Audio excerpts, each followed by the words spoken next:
Hi, welcome to the Footballers Football Show with myself, Tam McManus. I'm joined by Allan and Ryan McGowan and Clyde manager Darren Young. Darren, great to see you.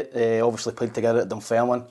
First and foremost, was there a competitive edge between you and your brother growing up? I know Derek well as well. Yeah, there was always a competitive edge, but kind of looked out for each other more often than that between us. To be fair, if somebody's kicking him in the park, then I'd kind of look after him and sort of same way about. And you both came through the ranks together at Aberdeen? Yeah, boys club, school team, Glasgow teams, all the way up, Aberdeen youth team, reserves, first team, and then obviously we went to Dunfermline together. Were you good mates after the part, or was there kind of rivalry between you? Yeah, no, there was each other? No, it was more kind of trying to help each other, to be honest. We were going to Aberdeen, I was up a year before him, so I'd kind of get to the first team before him, but then after that, he kind of joined us, and again, it's that way, you're just kind of working all the way through it. How would you handle that, Scott, working with your brother? I don't know, I think in a lot of terms it could be a positive, as obviously Darren speaks about, kind of that competitive edge. Doesn't need to be nasty, but kind of help you along the way. And obviously with an older brother, the experiences that he learns from, you can pass it down, like we've seen obviously with the McGinns and that. So for me, I think that's a very interesting take. McGowan's are better than me. I would say the Australians would have been more competitive. Sure, yeah. The Aussies, you'd be sledging each other. Yeah, we had everything growing up. Obviously in Australia we played cricket, rugby, everything in the summer, and he just kind of followed me because he's 2 years younger, so he was just 2 years behind me for near enough everything. And I remember when he first started breaking into the Hearts team, I was obviously playing, being more nervous for him coming on than actually yourself worrying about it. You always didn't want him to make a mistake, or that was more the kind of big brother side of me coming out, being more worried that he would make a mistake and mess up and cost us the points. I was the same as well. I had that as well, because you're like, oh, he's making his debut, and it's like, oh, don't make an arse out here. Yeah. And whereas you're not even caring about yourself, you're just worried about him. And then if he does, Derek was a striker at the time, so he's going through in goals, oh, please score and things like that.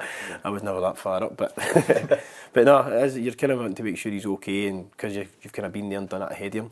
Did they ever come to you like for info and kind of the experiences you'd been, or was it you just passing it down naturally as an older brother? I think I probably just spoke about it because you're on the bus, you're going to games, away games, home games, and then you're sharing the digs, and then we get a flat together, so you're always kind of talking about football anyway, so there wasn't really anything, one thing that kind of stood out, should I do this or should I do that, more a case of when it came to like contract negotiations and things like that, so you kind of helped out, but no, I think we just kind of wanted the best for each other.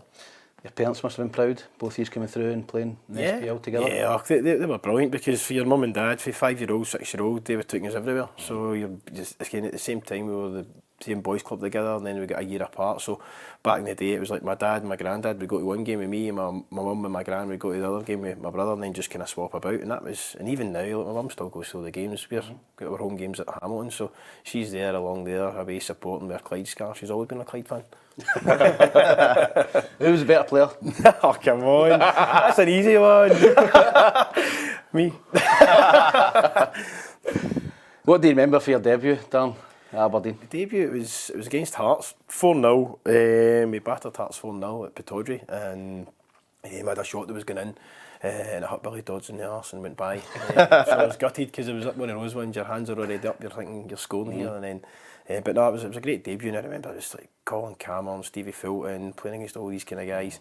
These are guys that were kind of touching on the Scotland squad, so you're up there and you're playing, you've won 4-0, it just kind of continued. It was a great season. Were you nervous your debut? Who gave you your debut at Aberdeen? It was Roy Hayton. Roy Aitken? Roy Aitken. Nervous, I know we've all made the debut and no, right back? No, I'm saying I'm going to have the way back. Right but back. no right back. Right Don't back. talk about right back. That's one of your stories again. That was Stephen Kenny. But no, it was. I don't ever really remember being nervous. I just seen it as a progression, because it was kind of like you're just, when you're coming through, you're going for youth team, and then you're going into the reserves, and then we were at the juniors as well at one point, and then you're getting into the first team. So it just felt like an actual progression. And again, you've trained with the players, you've played with the players in pre-season and stuff, because we get taken away that pre-season. So it was brilliant. I really enjoyed it, and just came naturally. How old were you? Sorry, how old were you? 17. 17. So 17, yeah. So I'd been up the year before, and then the year before it was playing with the youth team. You get loaned out to the juniors, and then you come back at Christmas for the juniors, started to play with the reserves, and then doing sort of so well that you get taken away in the pre-season tour with the first team, and then obviously off the back of that, you then break. Who was the big characters in that Aberdeen side? Well, Dean Windass ended up signing, so he's a big character. Probably know about Dean. So we had Dodgy was there again with the banter and stuff. Duncan Shearer when the first thing he did as well. So I actually shared a room with Big Dunk. So that was an eye opener. But no, all these guys were great as well, talking and helping me as well. So when I was coming through, you can speak to them and any questions, what this, what about that. It's on the park, off the park, so they were all really nice guys. There wasn't anybody who was obviously Jack the Lads and that and jokers, but nothing major. How was Dean Windass to play with alongside? And he looked a big character, obviously great kid in the game.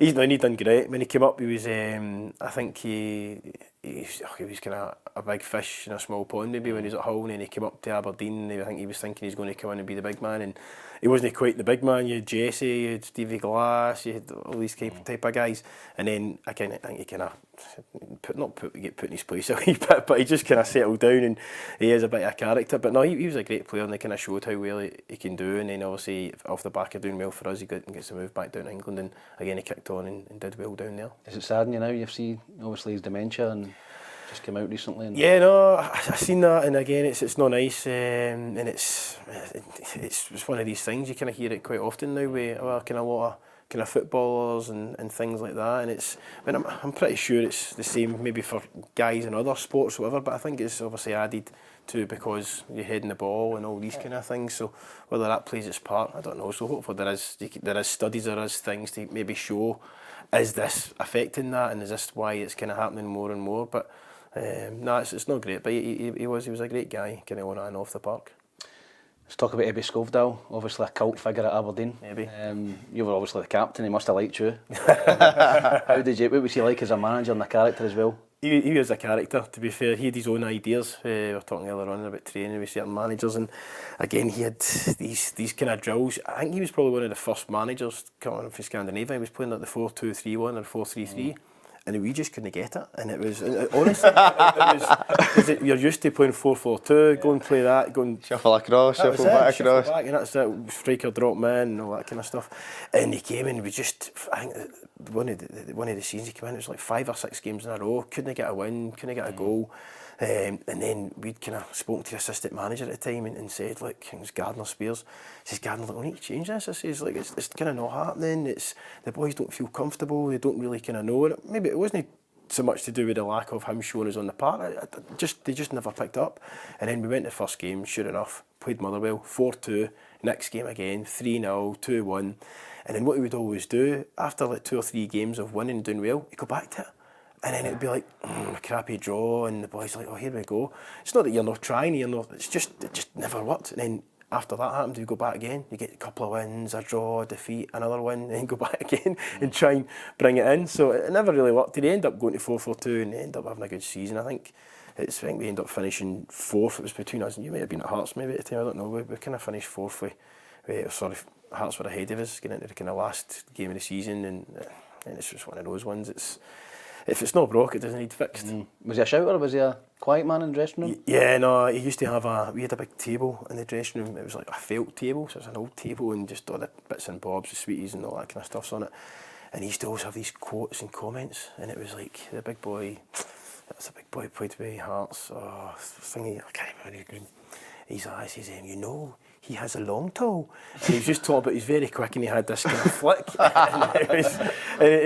toe. A long toe. So that was it. And so we would have the table with the felt pen, and we'd be writing in the table. So all these quotes, we must have about 50 quotes in it until he actually picked up on it. He had a few that came out in the press with. That was the miniskirts one. Miniskirts, The one with the miniskirts, and then Dan Mackey, like, Mackie, he's quicker than a sack of cheetahs. Put it in behind for the boy. And all the guys, and it was just these wee bits and bobs, and it was like, it was great. It's funny at the time. You're in the team talk. You're trying to be. What's the miniskirt one? I'm not here. The miniskirt one. He says it.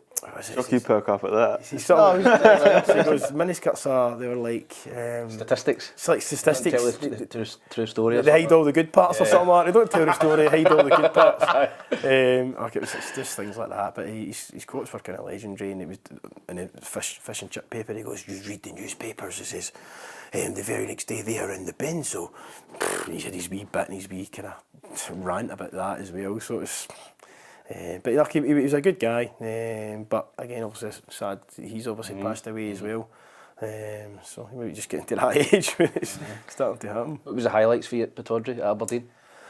I think, no, I wasn't in the cup final. I'd done my knee and missed the 2 cup finals, so they got the 2 cup finals, and that was one where Robbie Winters ended up going in goals. So I'd missed the 2 cup finals with my knee. I came back and I thought I might have a wee chance here. I was kidding myself on.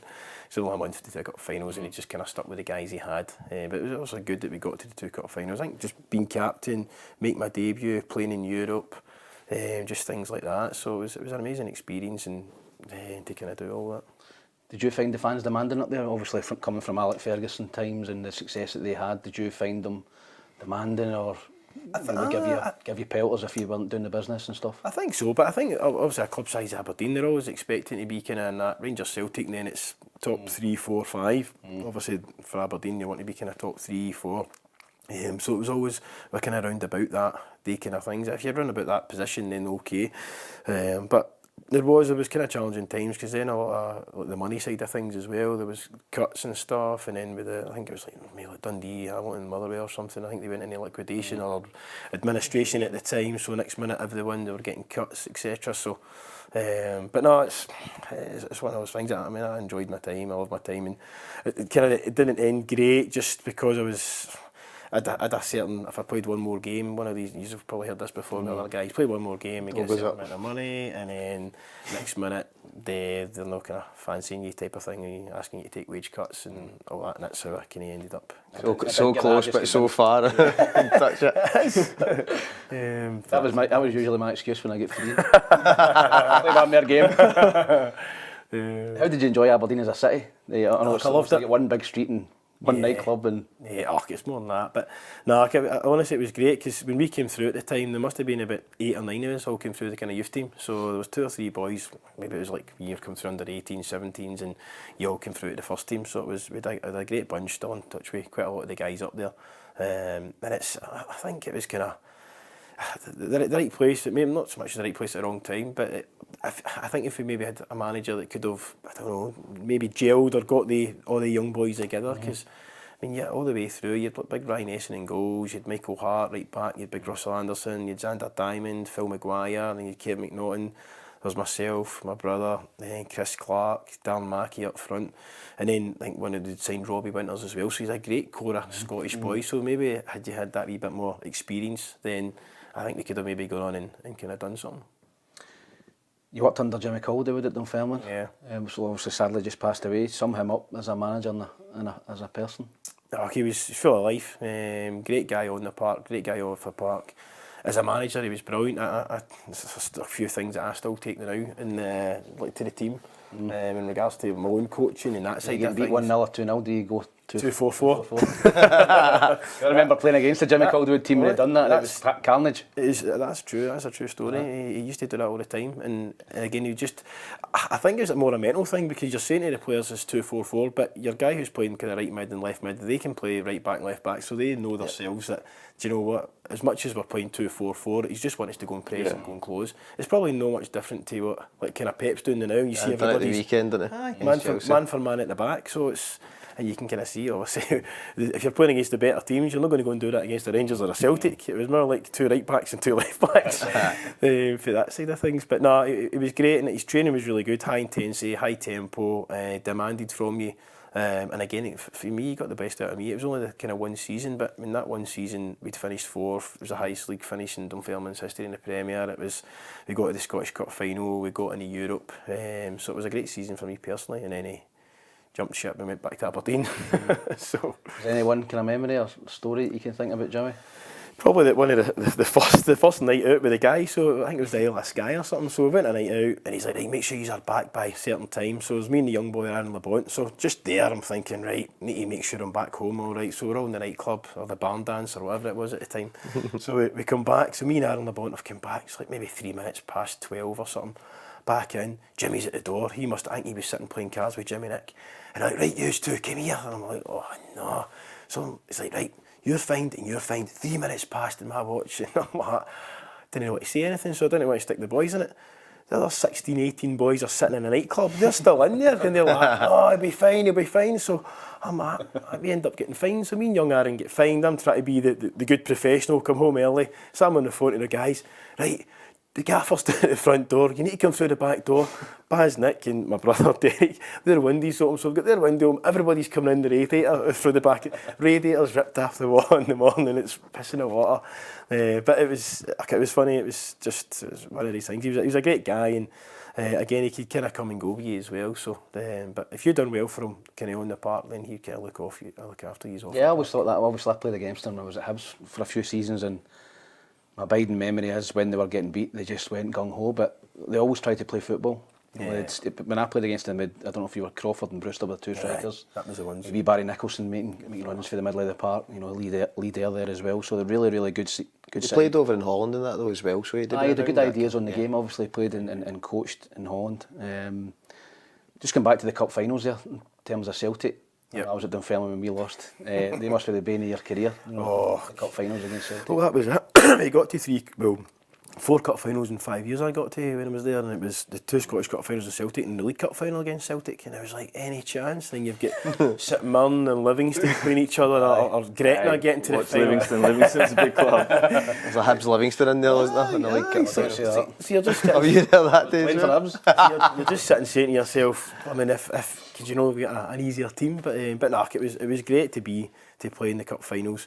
I missed it. I mean, the League Cup one was a bit of a nightmare for us because we'd played Livingston actually in the semi-final. We beat them at Easter Road, scored the penalty, brilliant into the final, and then I broke my metatarsal, so I ended up missing that final. But the kind of year after, we got to the cup final again, and it was 5 minutes to go, and the wee boy Pierre Doumbé That's right, aye. You got man of the match that day, was it?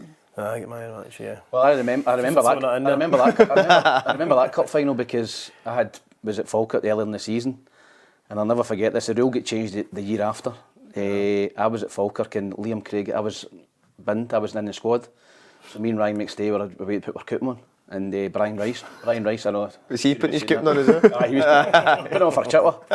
So Chipper phones me, says, "Where are you?" I says, "Oh, I don't know. I'm somewhere in Berwick." It was Berwick Rangers away in the Scottish Cup. He says, "You need to come back." He says, "You're on the bench." He says, "Liam Craig's injured. Hurry up." So I went back, sat on the bench. I never got on, and we won 3-0. So that January I signed for Dunfermline, and I couldn't play I was in the team at Dunfermline doing well at the time, and I couldn't play in any of the cup games because you sat on the bench. I sat on the bench, and my agent wrote a letter to the SFA and to FIFA to appeal it, and the rule got changed the year after. But I missed the cup final. Did you get the coupon up? No, it was a bad day for me. But do you remember? I think Jim O'Brien was at Celtic and he couldn't play. Stephen Glass was cup tied, and I think Gary Mason was suspended. And that was 4 guys at that time who were all playing and doing well. And Celtic were rotten that day. They were terrible. Doumbé, I was at obviously at Hampden, and we had real opportunities to win that. And I think if we'd the 4 there, we'd possibly win the game. Butchie and Crow had a few chances. Maybe up against man of the match, Lenny. I think run over top it was Lennon, aye. Might have been, aye. He was getting on a bit then. I actually think that was Lennon's last game for Celtic. I'm pretty sure it was. It was because he came off and Gary Caldwell come on, I'm sure, as a sub. Did Larsson score that day? No, it was Doumbé, a right back, French guy, scored in 5 minutes. It was his worst cup final ever. It was Larsson's last game as well, that was 3-1, they beat us. He scored 2. So, I no luck with the cup finals, so. Do you keep all your medals and your strips and all that? Have you got a collection? I've got a few things, a few tops and that, but it wasn't really a kind of thing back then to be kind of running about swapping tops and stuff. But I got the medals and that. My mum she's got most of the stuff, and then now I've just kind of got stuff in the house so that my wee man can see. Like I did play football. Particularly when you look at the players that we obviously played against back then, like even the Rangers had the Boers and Artetas and guys like that, Flo, and then Celtic with Moravchik and Larsson. You didn't think at the time that you would go and swap jerseys on your own. Did you play in the game that Rangers won, the last game of the season? No, I was the season after. That. Because the Dunfermline thingies were getting absolutely abused because they were kind of lying down to Celtic and stuff. So Jimmy Caldwell. Sorry, Celtic fans. Yeah, I know. Do you keep your stuff? Do you keep your who's your biggest strip you've got in your collection? Obviously, you've played in the World Cup. Yeah, let's dive into that one. Got big Hulks. You remember Hulk? Oh, right. Yeah, got Brazil. I've got that guy Green. Yeah, gets real angry. Who else? Got a couple from Liverpool, but I can't remember who it was because we played them in the Europa League. Templeton goal. Yeah.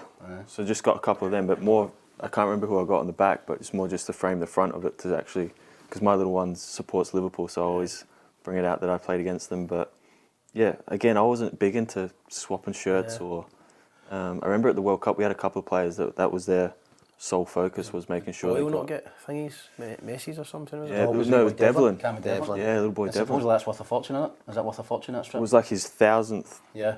game. And they won the World Cup. Scored one Like a World Van Cup, Vault. but he didn't play a minute, and he was like chasing Messi around after the game to get it. So I don't. You've got to make a conscious decision. Am I getting minutes or am I getting his strip? What were you, Scotty? What's your... Didn't swap many either. No. Nobody asked you to swap? A few, aye. A few. Gogic. Hey, we're talking about Celtic. Oh, here we go with this Right. story. The right back story at Parkland when Aaron LeBonton actually get injured in the warm up and you had to play right back against Aidan McGeady. Can we talk to the boy? I know what you were going to say. I was on the bench. I just joined the club at the time. I was on the bench. So he's going to get that out. But Right. give me Doing all right.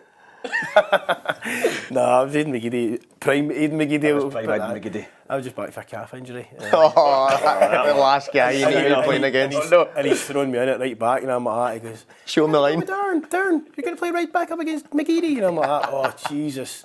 Cool. And just that way, you just need to try and get tight to him, and then if you don't get there quick enough, that's it. You're done. And then it was about 5 minutes. We double drag back. It must have been at 5 minutes, and it was like down the line, and I'm like, show him wide. Oh, brilliant! I've showed him wide. 1-0. Oh, Jesus! But that was it. You're just kind of, come on. Was he giving you verbals, Aidan? I know he's always a... He was alright, to be fair, 'cause he was quite young then. He was quite young, so he wasn't too chirpy then. He probably prays when somebody being tight to him. Do you know, when guy like with his ability. I just joined the film at the time when I was watching the game. Had a wee chuckle, Right wouldn't back's hopeless, man. Who's this guy? Is that the hardest player you've played against? Do you think? The was most it- difficult on that day? There's another, no, He's playing out of position as well though against a Probably. guy I with think the other one- serious ability. probably the other one was Gazza, when Rangers had Gazza at the time. So, and that was, he was unbelievable, because you don't think he's obviously not that tall or that, and you obviously played with him as well. But you're playing against him and he's just like, try to get down on him, he's holding off flat and he's just looking like that, right, when I'll find a pass, and you're just, your wee legs trying to get the ball off him, just solid. And then his change of pace as well, you've probably played against him as well, but his change of pace and he's away for you, and it's, but what, he was brilliant. He must have been with the verbals, Gazza. He must have given But he was good though, he was really positive. He was like, keep going, wee man. And I'm looking round, I'm like, he's talking to me, he goes, keep taking it. And then the next time I'm like, you know, he's got trying to help me here, so I go and take it, and he's like, bang, right in, smash me. And he's like, I says, I don't get it that easy. And it was good, because he used to speak through, and there was other guys I spoke to as well, and he says it was the same with them, as if he helped the young boys, and just obviously, you know, he's like, laugh a minute. And Talking about that story about older professionals, I remember the old reserve league. I was at Hibs and we played Dundee United at Easter Road, and Maurice Malpas was playing for Dundee United. He must have been about 60 or something. So anyway, I was playing up front, and I made a run into the channel, and he's like, why are you running in there? I says, why are you running in there? I says, well, if you run that way, I'm not going to catch you. I was like, all right, Mo. Did you call him Mo? And then I was coming short of the ball and all that. He was like, why are you coming short? I was like, how can you? He's like, you're spinning behind. I always remember it, and he eventually was a Scotland under 21 assistant manager, Alex Smith. I remember when I got called up for the 21s, and Mo went, see, I told you that advice would work. He remembered when we were playing as a young player at Hibs. But Ryan, have you ever been roasted as a player? I mean, Yeah. I'm going to say aye, but how many times? Who's the hardest player you played against? Neymar, by far. Neymar. You got the big names. That's the big one. That's the one that I've You played never. right- you played right back? I was so embarrassed to actually be on the same pitch as him. It was horrendous. I just remember being so like, good as well. I'm so far off good. being a professional footballer. He was just unbelievable that day. We Feet, played pace. everything, touch. Like I remember it was the first couple of minutes and the ball got zinged out to him, and you know, in your head you think when you're playing, I'm like, I'm going to make a name for myself. I'm going to keep him in my pocket. So I'm like, he's going to have to take a touch. I can get like right on him. First touch, he did the little, you know, where they look one way and pass it the other way. I was looking to see where he was looking at, and I was running over there, and yeah, we got beat 6-0, and it was just a horrible, horrible day. And that was probably the only time I've ever thought I will be delighted. Every time there was a sub coming on, I was like, please, just put my number up. And that was one of the worst experiences of my life. You must have handed a few lessons out to players. That was different though. Number 10. I was passing when I wasn't really doing the stuff Neymar was doing. No. Like I said, I think playing against someone of that type of ability, that's just if he's even 10% off it, he can do that to you. Even like, so we were out warming up. You know how you go out like maybe 40 minutes before kickoff. So we were all like super excited. We're playing against Brazil, like 11 Scuddies from Australia, like getting all excited for it. And they came out probably quarter to like. They keep you up to that kickoff, just jogging about, and we're all sweating already, being like, we got kickoff time wrong, or we're not unsure. And they just wandered back in, just came back out. They were just a totally different breed. It was a friendly. The culture is different though. Yeah. It's like you probably played with boys in warm-ups who take warm-ups 100%. Whereas I used to kind of I wanted to get my touch in that and find Brazilian the warm-up. I would do a Brazilian warm-up, aye. And some boys were just on it for as soon as you're out for a warm-up. I think the Brazilians obviously seen it with Barca and that as well at times. They're just touching the ball, aren't they? Yeah. You mentioned Larsson. Obviously, I was lucky enough to play against him when I was at Hibs and different things. Were you intimidated coming up against guys like that when you were in the park, or did you see the team sheet? I remember I used to look at the team sheet sometimes coming in at Parkhead and you think... No, I think you wanted to go and do well against them. Again, that first cup final, I had to pick up Larsson at the corners, and it was like, and you watch it back and stuff, it was like 10 corners, and I'm like, brilliant, Larsson only had one header, and you're just kind of like, because there's a couple of times you're like, just try and get close to him, and he's going here, he's going there, he's moaning at the ref, but you're like, no, you're just coming in, don't even look at the ball. And to be fair, probably back then there might have been a couple of penalties, because it's nowadays with a VAR, you're done in, but no, I kind of look at it as you want to go and impress and do well, but it's some of the players, like you're saying, they type of guys, when it's one-on-one, it's... You're looking for cover. See the best player you played against? No, I think Laudrup or Gazza. We played Man United. I think you played in the testimonial as well. Passed the Wayne Rooney. Aye, for an assist. Gave him an assist. You don't actually know this one because we've played Man United's team that night. I remember this. You've told me a few. You've got a few Wayne Rooney stories. Aye, Man United came up for a testimonial game, didn't they? Nicholas testimonial. Stuart Thompson's, and there was a team. PK, Ferdinand, Scholes, Giggs. Like anyway, so I was playing right wing, right, and Vidic was playing kind of left centre back, and they get caught up the park, and I was decent pace. So I get the ball, and there was just space in behind, and I just knocked the ball by him. And he just went like that, bang, right across me. I honestly thought I was going to die. Adam's apple nearly came out my throat. Like just, and the next time I get the ball, I just passed it inside. I'm not running them again. Just one of the ones. You just took the foul. But that was the one when Rooney shouted, here. And I just didn't. You didn't give him the ball. I did. It's on Twitter somewhere. He did. He's like, yeah. And I just went like that and passed it to him. There you go, mate. I think all the way through and dinked to goal. It formed up for 4-0. For 4-0, really. I remember it. Was that your only assist that season? It was. We were hopeless that season. We were under Stephen. Aye. Who's the best player you've played with? Can't say your brother. Nah, he's down the list. Probably, I don't know, maybe Jesse or Ian Jess, or maybe who was really good, Craig Hignett. I came across him, but Craig Hignett, he was brilliant. He came up from Middlesbrough, and again he was solid, like an attacking midfielder, can play off the right, play off the front. He came in, did brilliant. Remember Aberdeen got him for free. It was kind of the first kind of the Bosmans and stuff, and then he ended up selling him in January for about $750,000. So I don't know if it was Middlesbrough he came from or he went to Middlesbrough, but he was brilliant. Car schools. Obviously we won one at Dunfermline. Where did we start? Where did we used to meet again? What's that place next to Cumbernauld? Red Deer? No, it's that I can't remember it. It was a bit at the back, wasn't it? Aye. Anyway, I'll tell a story about the... You want to tell a story? What story? What story though? There's a couple. I'll tell this one, you can tell the one about my hairdresser's motor. Right, you tell one about the car. Meow. So it was me, you and Nicky Finn in the car. And so we met and we were going to training at Petrivi, and I'm sitting in the back and Darren's driving and Nicky's in the front, and all the way through I could just hear meow, meow. And he's like that driving going, Tam, we're at back, get out of rest. I'm like, Darren, I swear to fuck, it's not me, I'm not doing it, right? All the way to Petrivi. Meow, meow. It's so right, and they're like, get a rest, man. Turn the radio on up there, I can still hear it. We thought it was a wind up. Right, we get to Petrivi, go out of the car, turn the engine and all that off. I'm like, shh, everybody quiet. I'm like, there's a cat in that motor, right? He's like, there can't be a cat in the motor. So we get into we're looking under the seats, flip the boot up, nothing in the boot, under the motor, nothing. I goes, flip the bonnet of your motor. He flips the bonnet and this cat comes flying out. He would start sprinting out of the training park. Right, remember?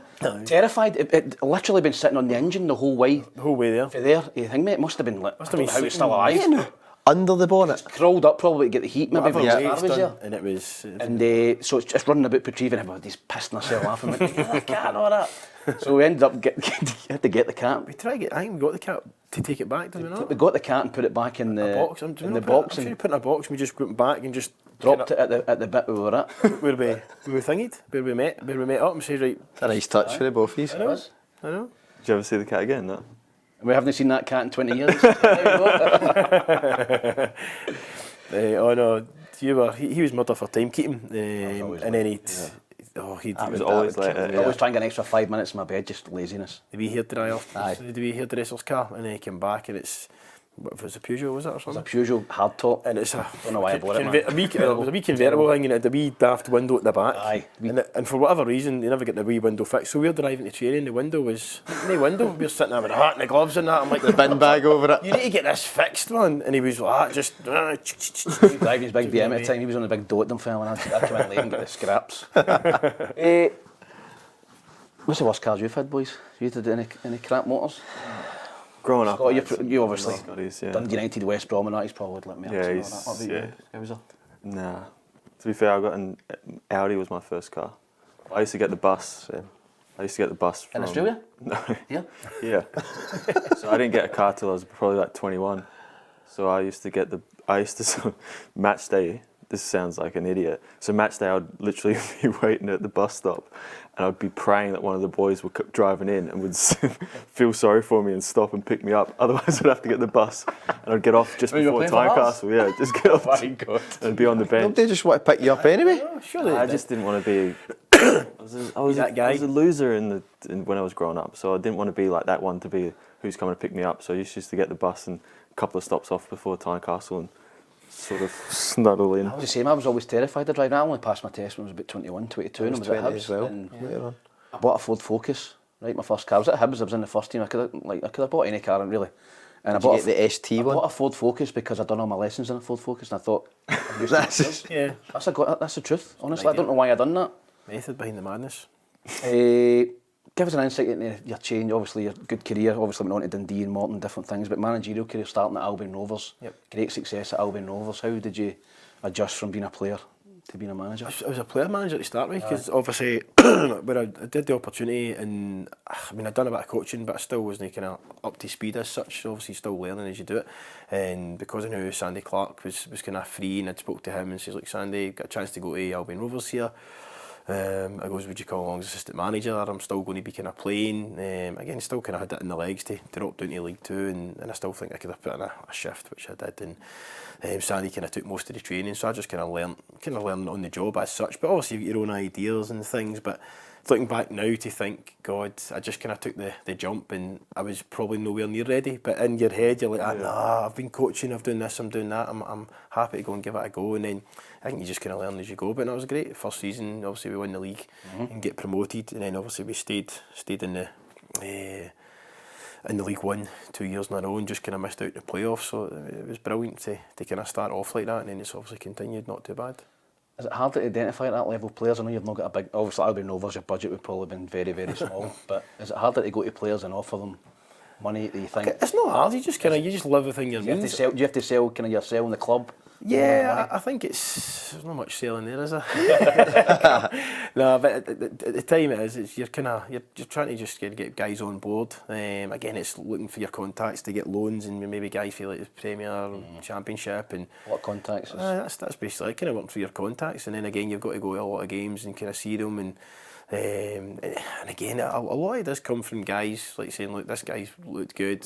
Heads up about him, because as a manager and a coach, you're even at part time, you're still kind of 24/7, so it's still non-stop with phone calls and etc. But when you get the kind of heads up now, obviously you've got Y Scout and you've got all these things. So if it's guys that are kind of playing in kind of like Championship, Premiership, League One, League Two, then you can kind of see it in Y Scout. When it goes to kind of low end league and that, then you're kind of more having to go and kind of do that. But if you're kind of looking at players anyway, you kind of know the guy, and then you have a scout who'll maybe tell you, and then you can look and wise scout yourself, and then I'll kind of always try and go to a game, so you're kind of getting a look at him. And then the usual, what's he like in the dressing room? Is he a good guy? He's going to cause problems and all that side of things. But it's, I think that the longer you're there, they kind of, you're playing against each other 4 times a year, so you kind of get to know guys anyway. It's more really the kind of younger ones that are coming through, or guys that are coming from abroad. But now it's like you've got LinkedIn, so I'm in LinkedIn as well, and you've got every agent sending you all sorts. No, well, there's someone who's Going selling sunsets on Netflix. but no, again, you get all the scouts and agents and all the players from all over the world and haranguing you, and it's like you're like, right, maybe no. But Scott, you're obviously part-time. Obviously, you played the majority of your career at full-time, and Darren's a manager. Do you think it's more man management at that level rather than tactics? You know, you're only getting them a couple of nights. Do you think it's more a man management thing that rather than, you know, your time spent it's a bit of doing both. tactics and shape and all that? You're not getting a lot of time with the players. Do you feel You it's can more still do shape on the move to an extent, and work on over your wee overloads and all the stuff that you would do. I think it is different in terms of you get 2 sessions, so you want to make the most of that. There's no question that boys want to make it as enjoyable, whereas in a full-time environment you would kind of work your week towards then on the Thursday and Friday a bit of tactical stuff. But I think, listen, personality, it's a big thing, the man management thing, but you still need your tactics if you want to go and win leagues. For me, I don't think you can do that off the cuff now in football.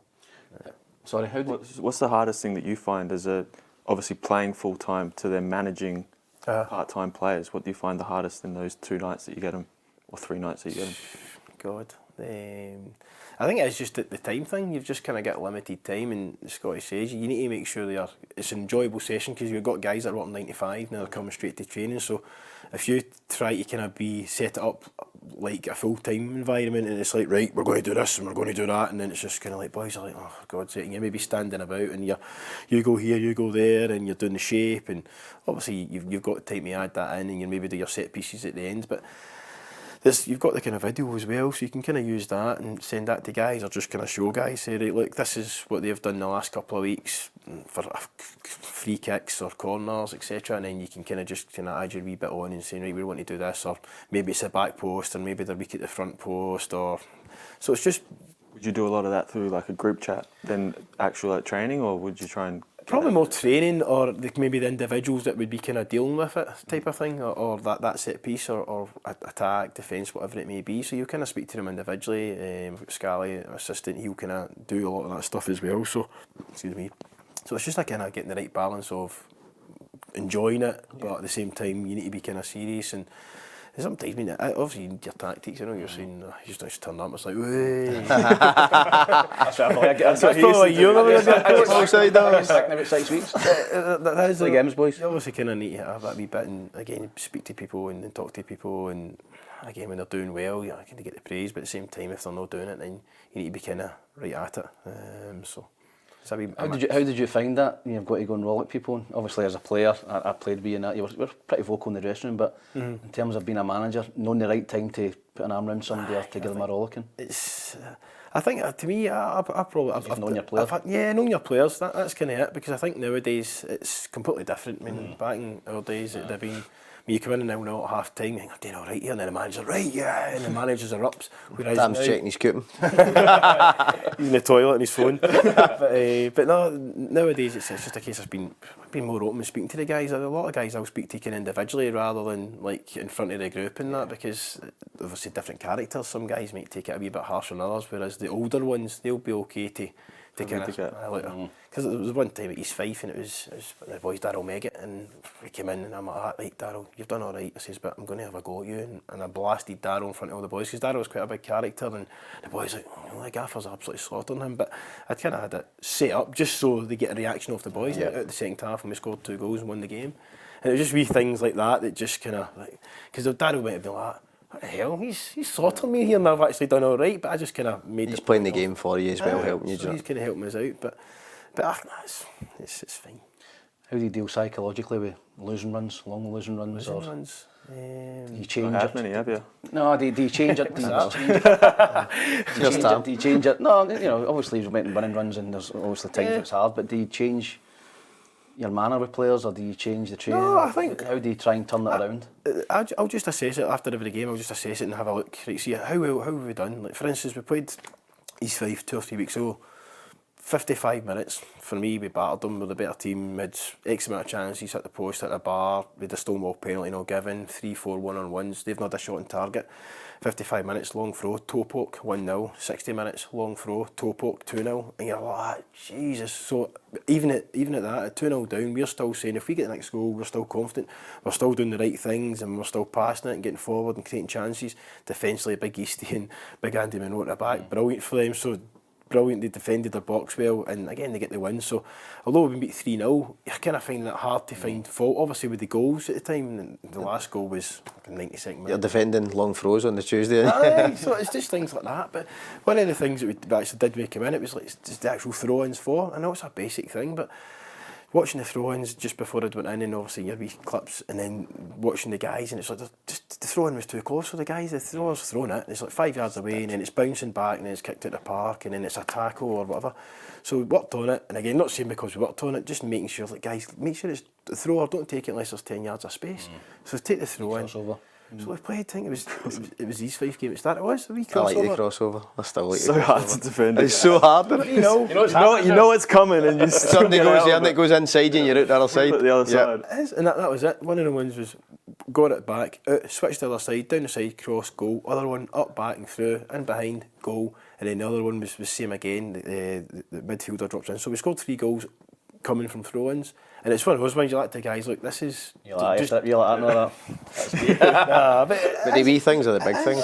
It's like the basics. I'm like, and you're trying to explain it to them, saying, like, just do the basics well. And it's, again, whether it's because, maybe it is a wee bit because we've spoke about it and we've highlighted it in training and said, like, just make sure you leave the space so you can then get the next pass. And then they go and do it and they score 3 goals coming from that. So it was good to kind of see, like, he does kind of know what he's talking about.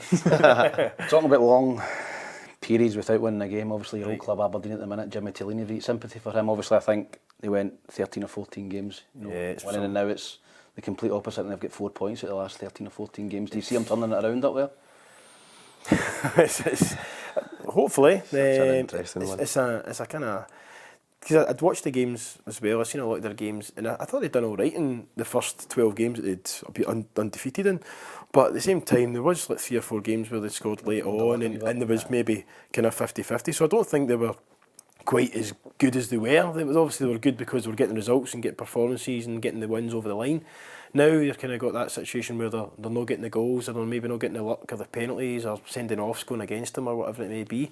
So it's just kind of trying to dig in. The last few games, there's been a few times when they've had opportunities to take the lead or to get back into the game. They don't take it, and then next minute you're 2-0 down. Yes. So it's again, you know yourselves, the small margins cause it. But hopefully, I mean, he's been given good backing with the club in the January window, and he's given good backing at the start of the season as well. So he's hopefully kind of getting the guys in that he wants, and hopefully they'll kick back on. But I think if you said at the start of the season they're sitting 4th, then great, and probably similar to Motherwell. I don't know if you maybe want to talk about that, but how he's obviously had to leave and stuff is a disgrace. I mean, the job he's done there is unbelievable, and if any Motherwell fan has just said you're going to be sitting 5th at this time of the season, they'd be biting the hand off, 4 points off 3rd place or whatever it is. So it's shocking because he's done great. Do you think Stuart should have stuck it out, or do you think he's made the right call?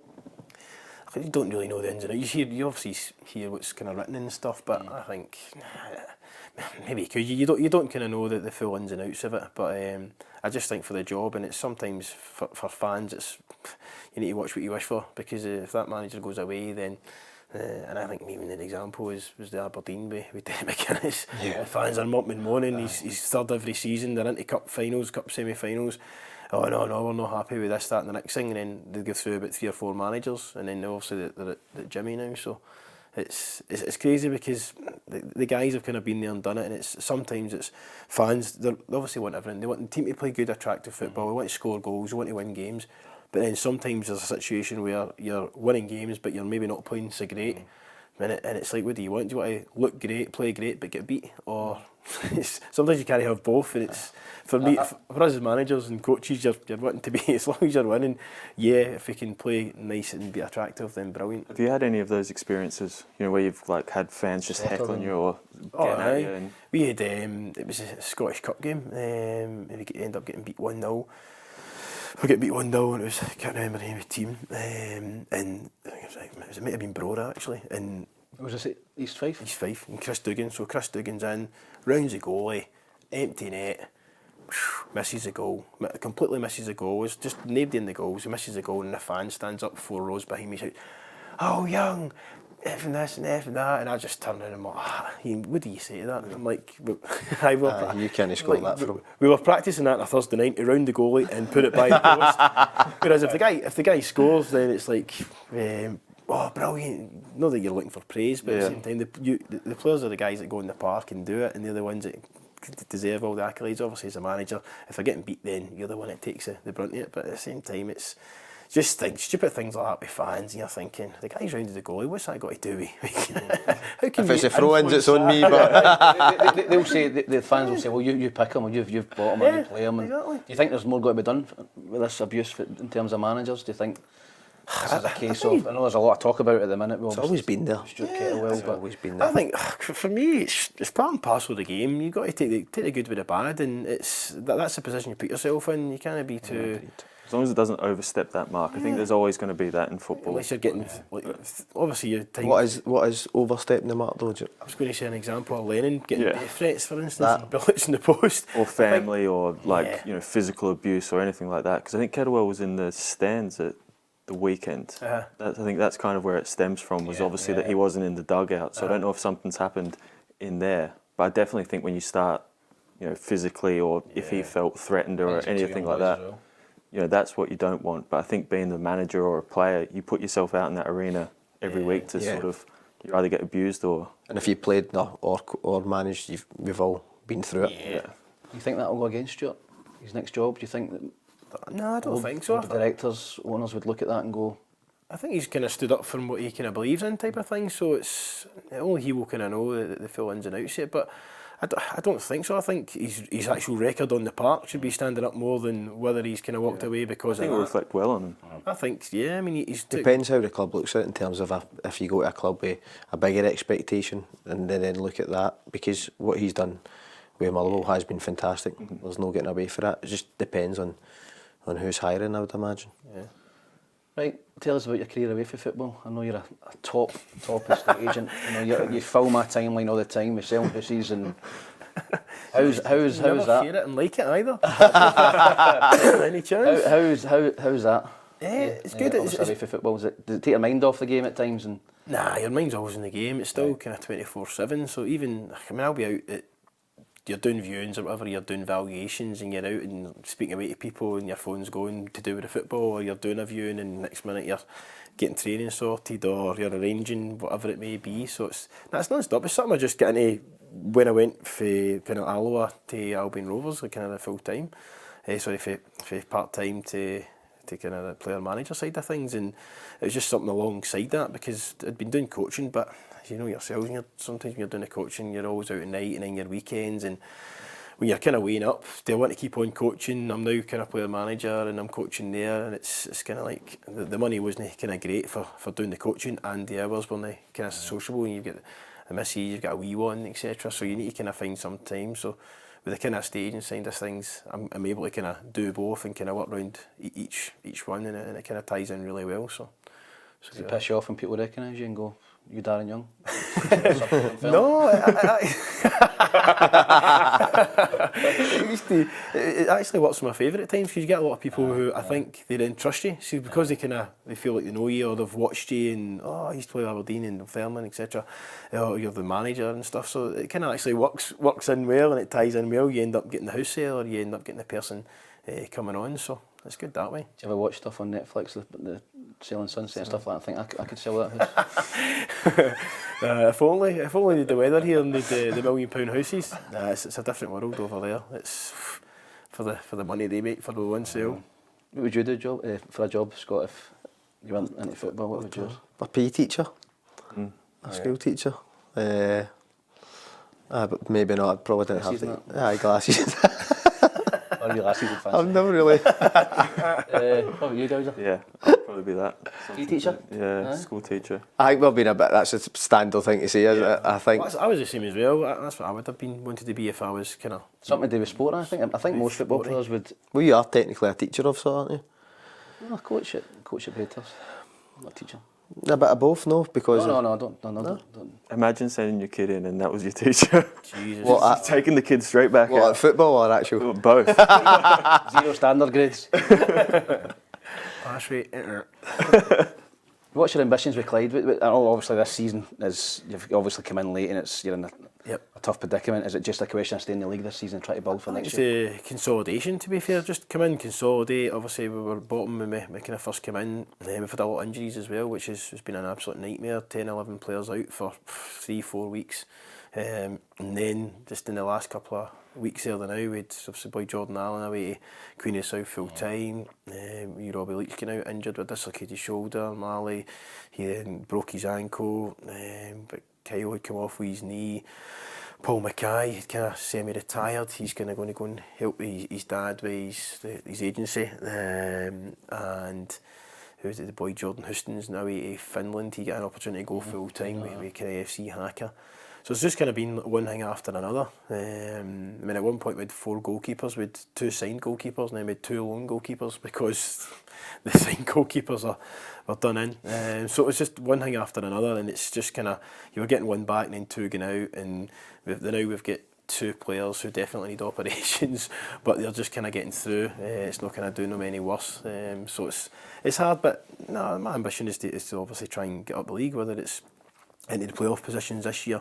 We're kind of in between now. We're kind of 8 points off the playoffs, but 8 points off the playoffs in the bottom. So a lot of teams, it's quite close. 2 or 3 wins, as you know, it gets you back up. 2 or 3 defeats kind of pulls you closer to the bottom. But no, I think this year if we can consolidate and then obviously look to kind of kick on next year and kind of see where that takes us.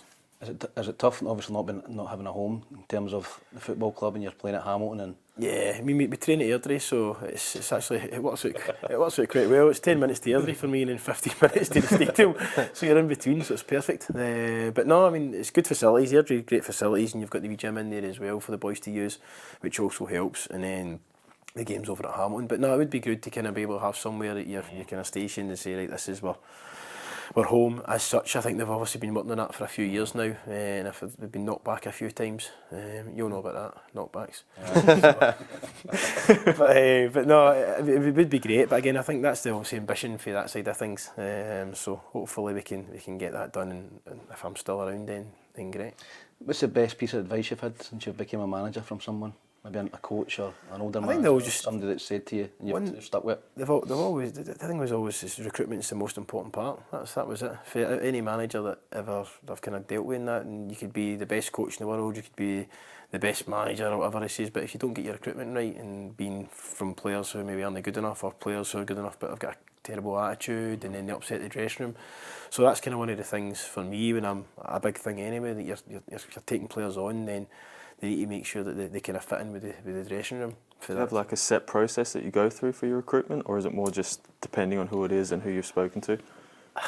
Yeah, I think it's about everything. Obviously, your own kind of instinct and your own kind of, when you're watching the player on the park, if you're watching them in Y-Scout, and at the same time you maybe, because you'll know kind of somebody in nearly every single club, so you'll ask the players what they like and what's he like in the dressing room and all these kind of things. And then you've got, there's a guy Greg that we used for quite a bit, when he does the kind of stats and the data and stuff, and again some of the stuff he does is brilliant, and he gets the kind of comparable to all the other players in the league, so it's quite good. And you're saying, right, what's this guy like? And but at the end of the day, it's not always about the stats and the data, because again, he could have all this, but he could be a bit of an idiot or a bit of a mental case, and he's out all the time and he's not caring, but he is a very good player. So you just kind of need to kind of weigh it all up. But it's to make sure you do your checks thorough, especially I think that at part-time level, when you've only got a kind of certain budget, a limited budget, you need to make sure it's the right one. There'll be guys. A lot of teams fighting over the same sort of players as well. That's it, basically, and a lot of the time as well, it kind of comes down to the budget and what you can do. 30 quid somewhere. Honestly, it's daft things like that. We used to, Albion Rovers, we used to be arguing over a tenner. used to be Mick Dunlop, honestly. He was a big tight arse. And honestly, right, if you give me an tenner, Gaffer, I'm like, I can't get an tenner, because you then sit in a situation where you've got 16 or 18 players all want an extra 10 or 15 quid, which is then, honestly, God, staff things like, so that's like an extra 180 quid for the 18 players, then you times that by the 52 weeks. So that's like nearly another 7.5, 8 grand in your budget, just because you want to give one guy an extra tenner, and then everybody else is like, oh, where's my tenner, where's that tenner? And That's what the staff's like in here with Peter. you be. I'm going to put you in the spot, Dan, before we finish. Your all-time five-a-side team that you played with, and who would be your manager? Obviously not you. You'd be rubbish. Five-a-side team. Goalkeeper. I'd probably go maybe Derek Stilley in goals, and I would have maybe put Derek in. He can play everywhere. So, and plus he just won the five-a-sides with Aberdeen, didn't he, up there? That's right. Yeah. So he's penciled in. Ian Jess, Stevie Glass, defender. Probably big Russell Anderson stick him in defender wise. Is that 5, 4? That's not a bad 5. About your manager. Best manager you worked under? Probably Steve Kenny. Probably Jimmy Caldwood, to be fair. I know it was only 1 season, but just in that 1 season was brilliant for me. And again, I still take some of his stuff that he did at training and coaching to my own kind of sessions. Brilliant. It's been great having you in, Dan. Great stories. Thanks for watching, and please like and subscribe to the PLZ YouTube channel. Thanks again.